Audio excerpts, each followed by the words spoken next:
তো hello guys, তোমরা কেমন আছো? তোমাদেরকে আজকে দেখাবো আমার গাছ। তো দেখো,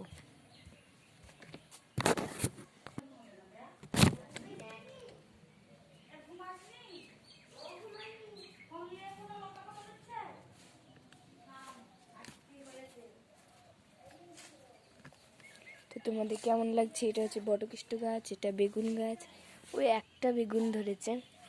এটা হচ্ছে পেয়ারা গাছ, এটা হচ্ছে সাদা পুঁই, যেটা খাওয়া যায়, অনেক নোংরা হয়েছে গাছে।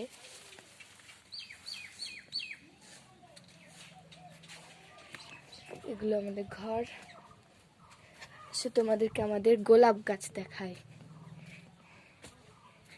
তো এটা আমি লাগিয়েছিলাম, অনেক দিন হয়ে গেছে। এখন গাছটা দেখছি ভালোই বেশ বড় হয়েছে।